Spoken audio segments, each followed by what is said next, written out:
चलो तो आइए, हम लोगों ने कल देखा था उदः स्था स्तंभोः पूर्वस्य, ये सूत्र देखा था। इसका उद्धरण जो है वो हमको देखना है। सूत्र क्या था? उदः स्था स्तंभोः पूर्वस्य, यही था नियम। क्या इसका 8 4 61। इसके बाद था तस्मादित्युत्तरस्य ना,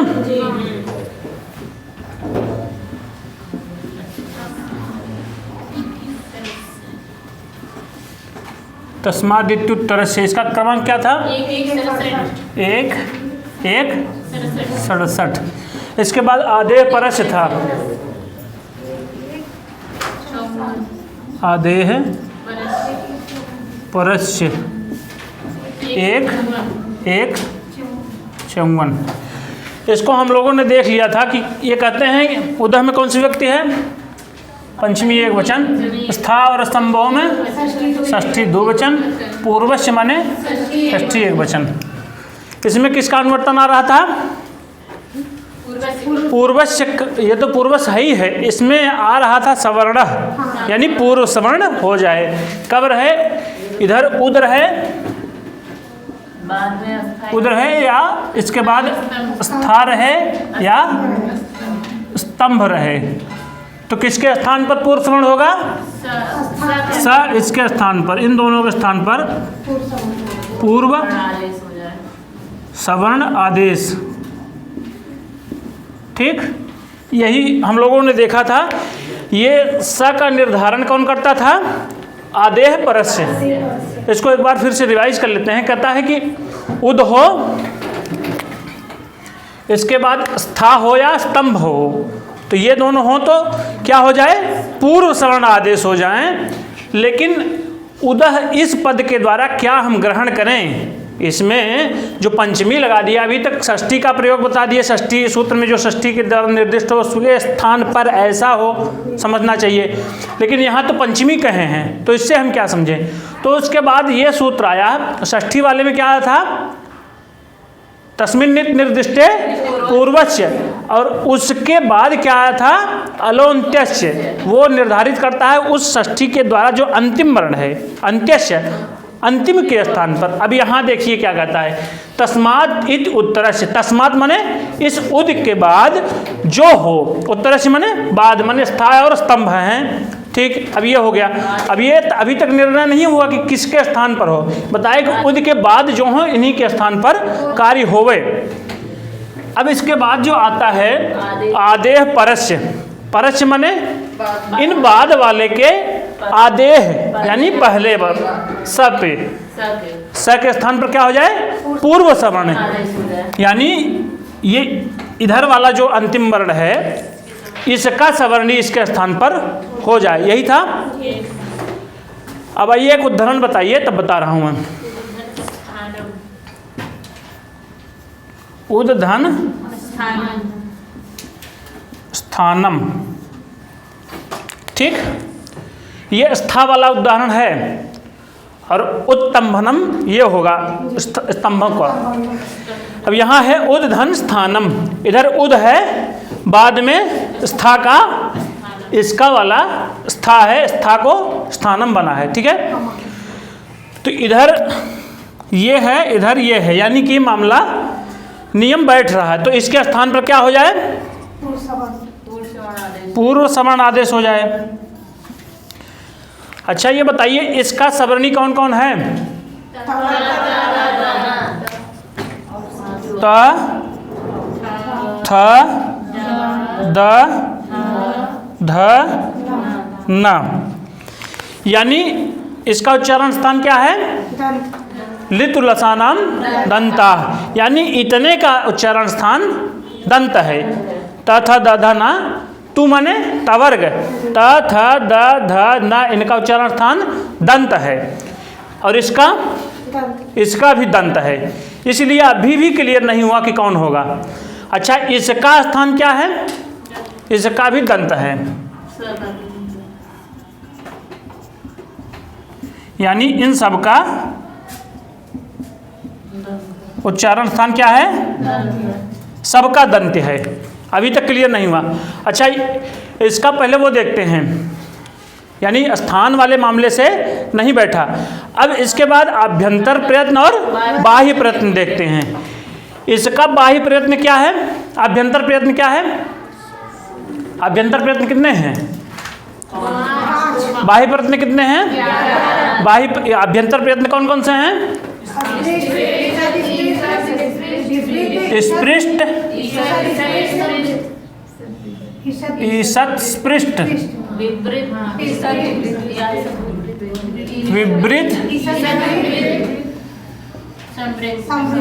ईषद विवृत, और क्या है? समृद्ध। क्या करें? इसको बस केवल ये समझिए। अब मैं बता रहा हूं, स्पृष्ट किसका है? का से मा तक का क्या है? इसको थोड़ा सा नीचे लिख दूं क्या? ये हटा दिया जाए ना, इसको हटा दे। ये समझ गए आप लोग?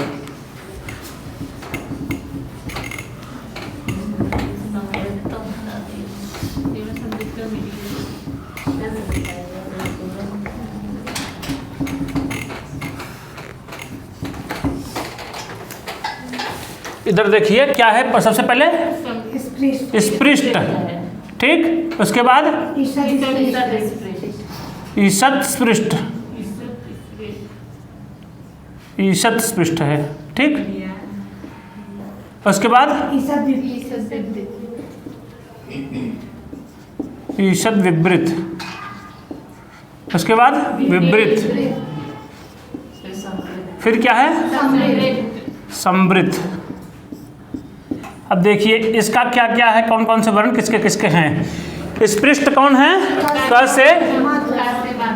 से म तक, कादेव मावसाना स्पर्शाः। और ईषद पृष्ठ, ईषद पृष्ठम अंतस्था नाम। अंतस्थ वर्ण कौन कौन से हैं? य, व, र, ल। और ईषद विवृत ऊष्माणाम। ऊष्म कौन कौन से हैं? स, श, स, ह। और विवृत कौन है? स्वर, सभी स्वर, सभी स्वर। और समृद्ध कौन है? ह्रस्व आ केवल, ह्रस्व आ केवल ह्रस्व। अब यहां देखिए स का इसमें कोई स्थान मिल रहा है? क्या मिल रहा है? यानी ईषद विवृत स का है। और इसका द का, द किसमें आएगा? यानी यहां भी मामला नहीं बैठ रहा है, ये स्पृष्ट वाले में आएगा ना द। हाँ, यानी इसके स्थान पर ये भी सही नहीं बैठ रहा है। क्लियर हो गया? अब बाह्य प्रयत्न कौन कौन से हैं उसको देखते हैं। अब बताइए स का बाह्य प्रयत्न क्या क्या है? इसके लिए इसको हटा दिया जाए, थोड़ा सिस्टमेटिक हो जाएगा। इस चीज में बड़ा कंफ्यूजन रहता है, ये आज क्लियर हो जाएगी।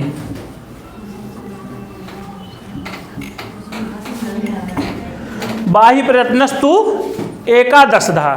बाह्य प्रयत्न कौन कौन से हैं? कौन कौन से?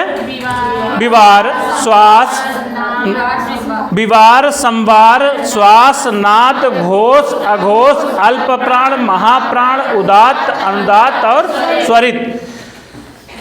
अब देखिए एक उसमें आता है खरो विवारा,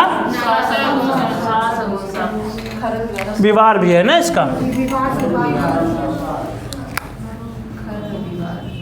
विवार, श्वास और अघोष, ठीक। और हस, हस के संवार, नाद, घोष, ये हो गए। और अल्प प्राण, महाप्राण चौथे किसके होते हैं? 1, 3, 5 प्राण। पहले का तीसरे का और पांचवें का अल्प प्राण। इसके साथ साथ यण भी है, यण भी है। यण प्लस प्रथम तृतीय पंचम वर्ण क्या होता है? अल्प प्राण। सल और दूसरा और चौथा वर्ण क्या है? महाप्राण। ठीक है। अब देखिए सल आ रहा है, सल में तीनों सा आएंगे, यानी इसका क्या है? महाप्राण है। तो इधर लिख देते हैं इसको थोड़ा सा, यहाँ हो गया महाप्राण। और फिर कहे थे कि दूसरे और चौथे का भी, यानी ये तो केवल इसके स्थान पर हो रहा है, इसको यहाँ अलग इसलिए लिखे हैं। अब इधर देखिए, ये पहला हो गया, दूसरा, तीसरा, चौथा और पांचवा वर्ग है। इनमें प्रथम वर्ण का, तृतीय वर्ण का और पंचम वर्ण का, तो ये प्रथम हो गया, ये तृतीय हो गया, ये पंचम है। इनका क्या हो जाएगा? अल्प प्राण। यानी स ये महाप्राण है, तो प्रथम तृतीय पंचम वर्ण तो नहीं होगा। बचा क्या? दूसरा और चौथा। दूसरा चौथा सल, ये क्या है? महाप्राण। अब इसका पहले विवार संवार नाद घोष देख लेते हैं। ता किस में आता है? खर में आएगा। क ख, ख माने दूसरा है, दूसरा दूसरा, पहला पहला, स ह, इतने वर्ण इसमें आ गए। तो ता तो पहले में आता है ना, तो यानी कि इसका क्या हो गया? विवार, श्वास और विवार, श्वास और अघोष। तो इसके साथ साथ पहले में और तीसरे में पंचम में क्या है? अल्प प्राण ना, इसके साथ साथ अल्प प्राण भी लिख देते हैं। और था का था किस में आता है? देखिए त थ यानी दूसरा वर्ण है। दूसरा वर्ण किस में आ रहा था? खर में आ रहा था ना, तो इसका भी विवार, श्वास, अघोष और महाप्राण। चूंकि ये दूसरा वर्ण है, सल और दूसरा चौथा ये हैं महाप्राण। अब आइए द को देखिए, त थ द यानी तीसरा वर्ण है। तीसरा तो इसमें आ नहीं रहा था, यानी हस में आएगा। हयवरट का ह लेकर के कहाँ तक जाएगा? ज ब ग ड द, यहाँ तक द इसमें आ रहा है, तो क्या हो जाएगा? संवार, नाद और घोष प्रयत्न वाला हो जाएगा। संवार, नाद, घोष और अल्प प्राण। चूंकि ये चौथा वर्ण है, तीसरा है। प्रथम तृतीय पंचम क्या है? ये अल्प प्राण है। अब देखिए ध कहाँ आता है? त थ द ध, यानी चौथा वर्ण है। तो चौथा वर्ण में हस में आ रहा था ना, तो क्या हो जाएगा? ये संवार, नाद और घोष। संवार, नाद, घोष और चौथा है, चौथा है। चौथे में क्या बताए थे? महाप्राण। महाप्राण ये हो गया। अब बचा न। न चौथा वर्ण है, पांचवा है, इसमें आ रहा है हस में। क्योंकि ये हैवरट से लेकर के, हैवरट पांचवें जो माहेश्वर सूत्र का पांचवा सूत्र है, उसमें से लेकर के कहाँ तक जाता है? 10वें तक। और यहाँ मंगणनम चौथा है, वहाँ तक। उसमें यह आ रहा है ना, तो इसका क्या हो जाएगा? संवार, नाद, घोष, ये अल्प प्राण है। अब ये तो हम लोगों ने डिसाइड किया कि क्या क्या किसका किसका होता है। अब इसका भी देख लेते हैं। इसका भी देखते हैं संवाद क्या है। महाप्राण ये महाप्राण वाला ही है। और सा और किस में आता है? नाद घोष इसमें आता है कि इसमें आता है? हर्ष में आता है। हर्ष में आता है ना। तो हर्ष का क्या है? संवाद, नाद और घोष। अभी क्योंकि खर स यहाँ तक आएगा, कंफ्यूजन कर दे रहे हैं आप लोग। क्योंकि होगा क्या? विवार, श्वास और विवार, श्वास, अघोष। अभी मामला फिर फंसता। जब ये यहाँ लिखा जाता तब इसके स्थान पर ये बाद वाले होने लगते, तो द हो ही नहीं पाता। ठीक है। अब देखिए इसका क्या है? दंत स्थान है। इन सारे के दंत स्थान हैं। इसका विवार, श्वास, अघोष और महाप्राण है। तो इनमें से विवार, श्वास, अघोष और महाप्राण वाले कौन से हैं? विवार, श्वास, अघोष, महाप्राण। इसके अलावा और कोई विवार, श्वास, अघोष, महाप्राण वाला नहीं है। इसलिए यहाँ क्या मिला हमको? था मिल गया। था किसके स्थान पर मिला? इस स के स्थान पर। ठीक है। तो यहाँ हम क्या लिख देंगे? था। क्लियर है? ये थोड़ी सी प्रक्रिया लंबी है, लेकिन ये प्रक्रिया आप अगर समझ गए होंगे तो हर जगह काम लगेगा। हर जगह समास में भी कहीं कहीं लगता है, ये आपके संधि में भी लगेगा। यानी कि जितने पाणिनि के सूत्र हैं उनमें किसी वर्ण के स्थान पर जब आदिष्ट हो गए, उस स्थान पर लगना ही लगना इनको है। ठीक है। अब क्या बन गया? उद्धन थ थानम। क्लियर है? अब देखिए बन क्या गया? पूर्व सवर्ण होकर के उद्धन थ धन थानम। यानी कि ये थ हो गया, ये थ हो गया, दो थ था। स के स्थान पर क्या हुआ? थ हुआ है। अब अगला सूत्र आता है क्या? झरो झरी सवर्णे। इसको कहाँ लिखा जाए? इधर लिख दे ना। अभी ये वाला अगले वाले में जब उत्तम बनम सिद्ध करेंगे तो उसमें भी ये काम लगेगा। इसको आप लोग लिख लिए ना। चलिए तो मैं हटा देता हूं, तो पूछने पर बता दीजिएगा।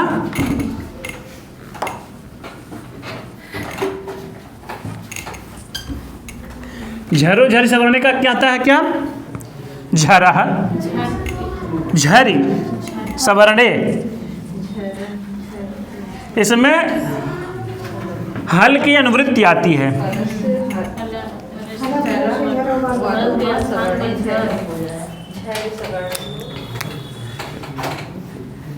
सूत्र है झरो झरी सवर्णे। इसका सूत्र क्रमांक क्या है? सूत्र क्रमांक जरूर ध्यान में रखिएगा। ठीक है। ये कहता है कि झरो झरी सवर्णे। झरी माने सप्तमी, सवर्णे माने सप्तमी, ये झरा माने षष्ठी। तो कहते क्या है कि दो हैं इधर, इसके पहले हला की अनुवृत्ति आती है। ठीक, यानी इधर हल हो, हल हो, उसके बाद झर हो, उसके बाद सवर्ण झर हो। ये झर तो हो, लेकिन इसका विशेषण क्या है? सवर्ण झर हो। यानी हल हो, उसके बाद झर हो, उसके बाद फिर सवर्ण झर हो। तो किसका लोप होगा? हल का लोप नहीं होगा, झर का लोप होगा। तो इस झर का लोप हो जाएगा। प्रथम का होगा, द्वितीय का? प्रथम का होगा। हाँ, हलह परस्य झरो वा लोपह सवर्णे झरी, ये लिखा गया ना। तो देखिए अब इसको यहाँ मिलाइए, देखिए आपका नियम लग रहा है कि नहीं। झर में कौन कौन से वर्ण आते हैं? च, छ, ज, झ, यानी चौथा वर्ण। चौथा चौथा, तीसरा तीसरा, दूसरा दूसरा, पहला पहला, स स स। इसके बाद र आता है, यानी यहाँ तक तीनों स। और कितने वो? 5 पचे 4 पचे 20, 20 3 23 वर्ण। झर में कितने वर्ण हो गए? अब झट झट बता देंगे ना कितने वर्ण हो गए थे? 23 वर्ण हो गए। और झल में 24 एक तो बढ़ जाएगा वही ह, यानी कि झर में ये आता है द, नहीं ये वाला, चूंकि हल कहा है ना, इधर हल है, कोई व्यंजन है, चलिए इधर व्यंजन हो गया। उसके बाद कहते हैं कि झर, झर में आता है त थ माने दूसरा वर्ण झर में आता है। फिर इसका सवर्णी कोई झर हो, बाद में थ है, तो किसका लोप होगा? इसका लोप हो जाए, यही कहता ना। तब क्या बन जाएगा लोप करने पर? उद्धन थानम।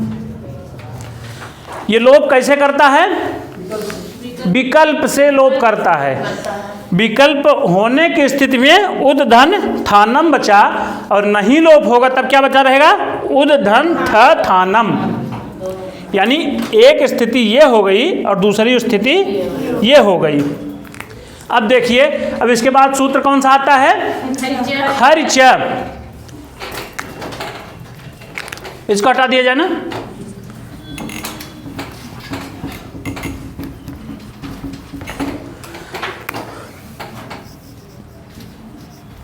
खर्च, इसका क्रमांक क्या है?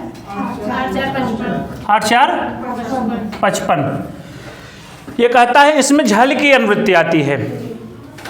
कहता है खरी माने सप्तमी है, खर बाद में रहे तो इधर क्या रहे? झल रहे, तो झल को क्या हो जाए? चर। अभ्यासित चर्च से चर की अनुवृत्ति आ जाती है। कहता है कि इधर झल हो, बाद में क्या हो? खर हो, तो इस झल के स्थान पर चर हो जाए। अब यहाँ देखिए लगता है क्या? द कहाँ का है? झल का है। झल माने च छ ज झ, चौथा वर्ण है, चौथे से लेकर के पहले तक, फिर स स स यहाँ तक जाता है, तो झल में है, ये झल हो गया। फिर कहते हैं उसके बाद खर हो, खर में है, खर माने दूसरा, पहला, स यहाँ तक, तो इसमें त था दूसरा वर्ण है, तो ये भी मिल रहा है। तो किसके स्थान पर चर हो गए? झल के स्थान पर, तो क्या हो जाएगा? चर। चर में कौन कौन सा वर्ण आता है? चर में च, ट, त, क, प, स, यहाँ तक ना। अब कहते हैं कि इसका सबसे निकटतम सावर क्या होगा? त। इसको जान रहे हैं ना? हाँ, 2 बार स लिख दिया आपने। अच्छा, हाँ हाँ,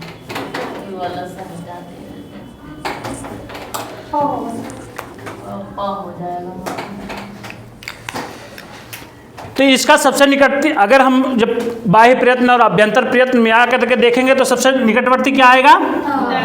जो लिखाया गया उसमें देखेंगे तो सबसे निकटवर्ती ता आएगा, तो इसके स्थान पर क्या हो जाएगा? उद्धन थानम। ठीक, जोड़ने पर क्या बन जाएगा? उत्थानम। अब ये तो विकल्प वाला रूप बना है ना। अब ये वाला इस स्थिति में क्या हो जाएगा? दूसरी स्थिति में क्या बनेगा?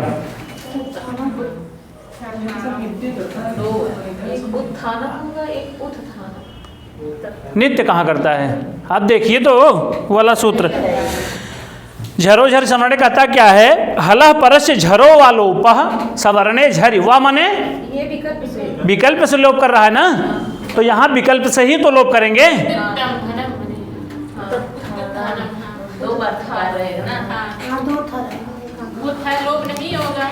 हाँ, इसको भी लोप करने का नहीं होता है। क्यों? क्योंकि इसके पहले मामला वो जो बताया था मैं अभी सूत्र वाला नियम, वो सेट यहाँ बैठता नहीं है। लेकिन इसको तब ही तो हो सकता है, उत्ततम्भनम तो हो सकता है, लेकिन नहीं होगा, नहीं होगा।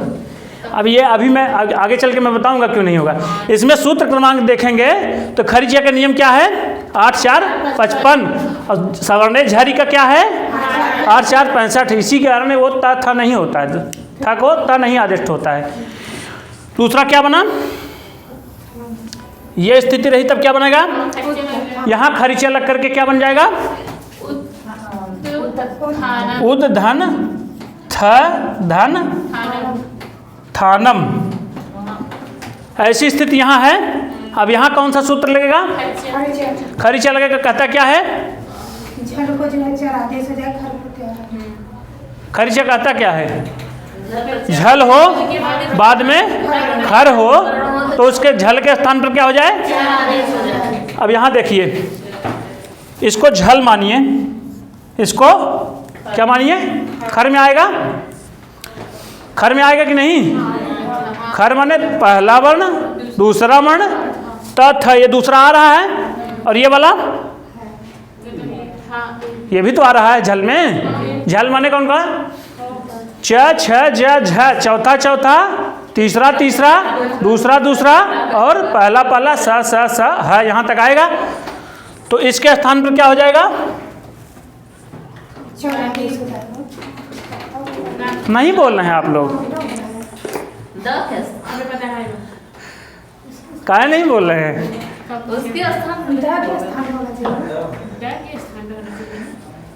हो तो जाना चाहिए ना, जो नियम कहता क्या है कि वो हो तो रहा है ना।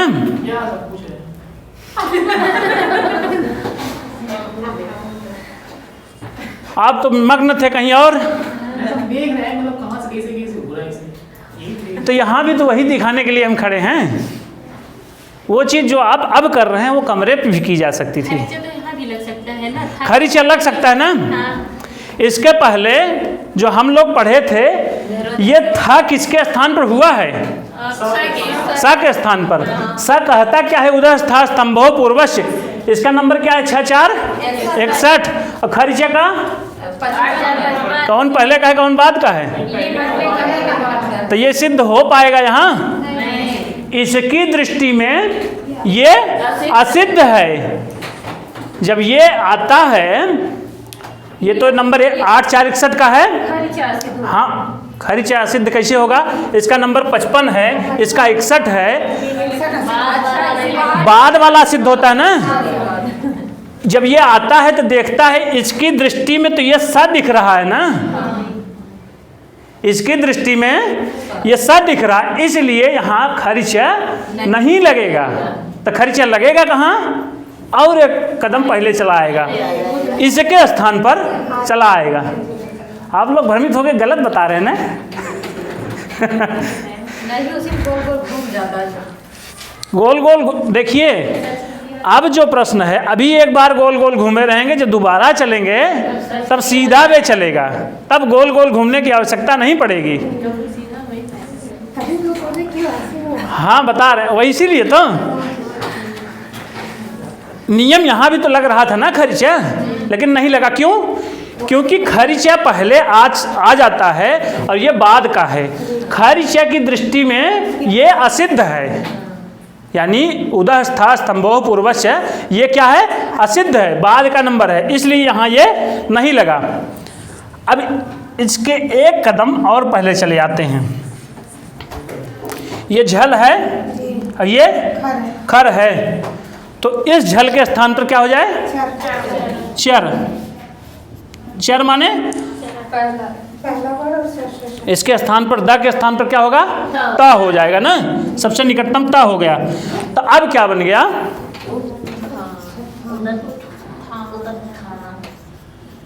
उत्थानम। मैं एक दो पुस्तकों में ऐसा देखा कि इसको था को भी ता बना दिए हैं, था को भी ता बना दिए हैं। खरिचा लगेगा कहाँ, नहीं लगेगा ना। अब नियम जो कहता है हमको उसी के हिसाब से चलना है ना। तो अब सबके मत में उत्थानम और उत्थानम बन गया ना, क्लियर है। ध्यान रखिएगा, ये वाला कंडीशन नहीं बन पाएगी। ये वाला जब खरिचा लगता तब दबलता हो जाता ना, लेकिन खरिचा दोबारा लगा नहीं, इस स्थान पे था और इसके स्थान पर ये चर नहीं किया। बता रहे हैं झरो झरी सवरने कहता क्या था? ये जो बना है ये विकल्प से बना है, चूंकि जो इसके बाद में आया था वो वाला सूत्र झरो झरी सवर्णे हलह परस्य झरो व लोपः सवर्णे झरी, यानी हल हो उसके बाद झर हो, फिर उसी झर का कोई सवर्णी झर बाद में हो तो उस झर यानी पहले वाले झर का विकल्प से लोप हो जाता है। तो यानी कि ये विकल्प से बन गया उत्थानम और उत्थानम नित्य बन गया। क्लियर है? चलिए, संधि प्रकरण में यही 2-3 जगह ऐसी आते हैं समस्याएं कि जिसको लगता है कि अरे यार बहुत कठिन है। केवल 2-3-4 जगह ही हैं बस पूरे संधि भर में, और तो बस एक एक सूत्र से एक एक सिद्ध हो जाते हैं। उसके बाद आता है हमारा उत्तंभनम। उत्तंभनम बताना पड़ेगा ना, बता दिया जाए कि कर लेंगे? कर लेंगे। एकदम क्लियर हो गया। मान लीजिए कई सब लोग नहीं कर रहे हैं, इसलिए एक बार बता देते हैं। ठीक है, सेम प्रक्रिया यही लगेगी, जैसे ये चला है वैसे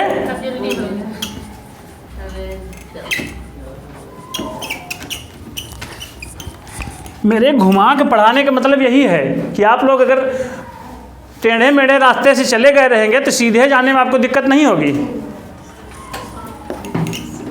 और टेढ़ा क्या है, मैं तो वही बता रहा हूँ जो नियम कह रहा है ना। इसीलिए लोग कहते हैं कि व्याकरण सरल नहीं है।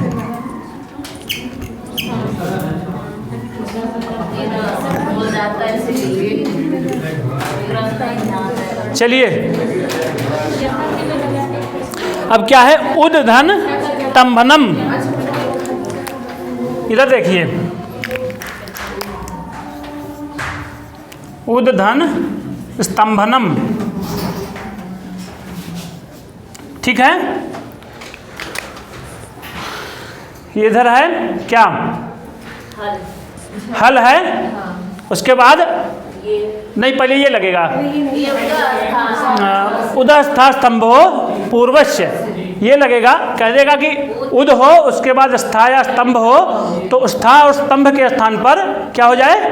पूर्व सवर्ण आदिष्ट हो जाए, यानी द का कोई सवर्णी आदिष्ट हो जाए। फिर कहता है कि किसके स पे हो कि थ पे हो कि न पे हो कि म पे हो, इनके किस स्थान पे हो।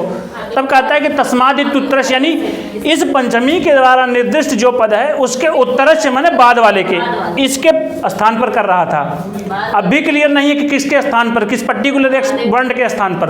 अब ये आदेह परस्य आता है। परह आदि, परस्य माने बाद वाले के, आदेह माने आदि वर्ण। ये पर है वर्ण पूरा, इसका आदि वर्ण क्या है? स। कहें इसके स्थान पर क्या हो जाए? पूर्व सवर्ण है। पूर्व सवर्ण माने क्या हो जाएगा? इसका सबसे निकटतम देखे थे ना, व्यवहार श्वास घोष इत्यादि मिला करके, तो सबसे सवर्णी क्या मिला? था मिला। ठीक है, आइए इसको थोड़ा सा, चलिए ये हो गया उद्धन थ धन तंभनम। ठीक है, अब इसको मिलाइए। ये हल है, झर में आ रहा है, इसका सवर्णी झर ये भी है, तथा लृतुलसानाम दंता। ये सवर्ण हो गए ना, तो किसका लोप हो जाए? था का। आइए देखते हैं ये कैसे होगा। विकल्प से ना, झलह परस्य झरो वा लोपः, झरो वा लोपः, झर का विकल्प से लोप हो। कब? सवर्णे झर परे, सवर्ण झर बाद में हो तो इसका लोप हो जाए, यानी लोप हो गया। तब बना क्या? उद्धन तंभनम। ठीक है, अब यहाँ खर्चा लगा दीजिए। खर्चा कहता क्या है? बाद में खर प्रत्याहार का वर्ण हो तो पूर्व झल के स्थान पर चर आदेश हो जाए। ये त खर में आता है, चूंकि पहला वर्ण है। खर में कौन कौन से वर्ण आते हैं? क ख, ख मैंने दूसरा, दूसरा दूसरा, पहला पहला, स यहाँ तक ना।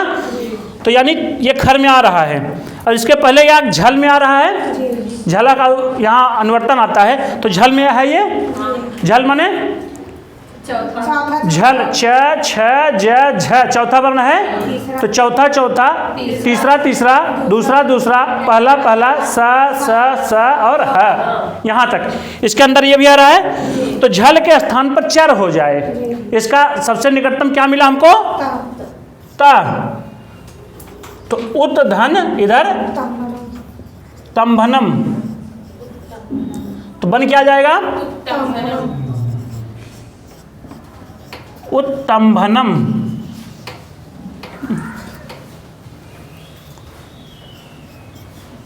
उत्तंभनम बन गया ना।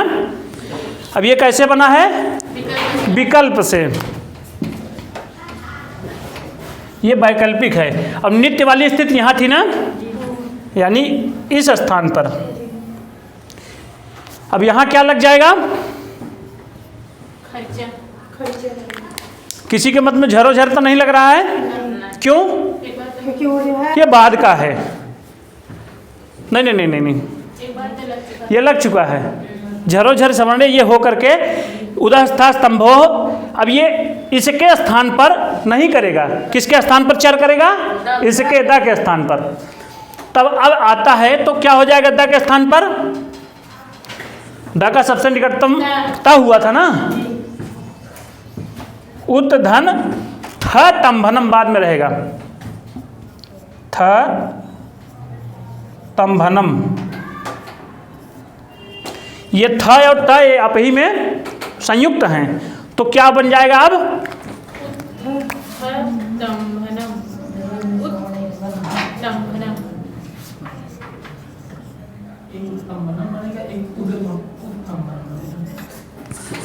सही है, उत्थंभनम। और दूसरा उत्तंभनम। उच्चारण करिए आप लोग सही से।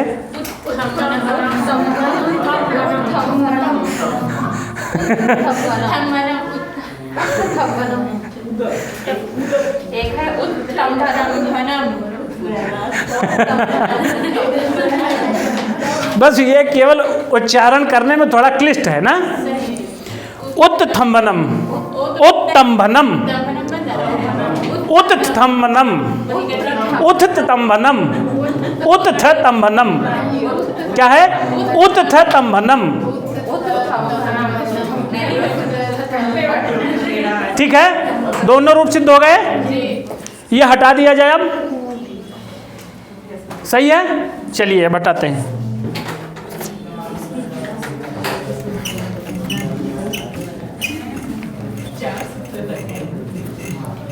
ये दोनों कैसे सूत्र थे? तस्मिन्नित निर्दिष्टे पूर्वस्य और तस्मादित उत्तरस्य।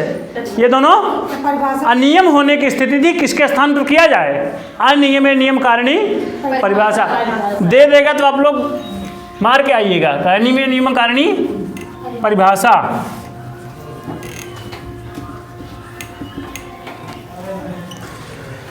षष्ठी के स्थान पर क्या लग रहा था? नियम बता रहा था जो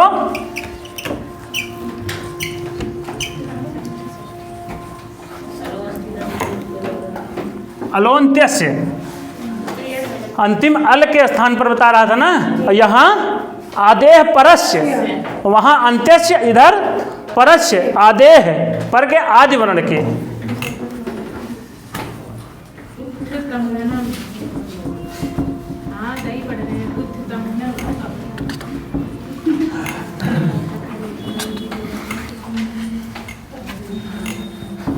चलिए,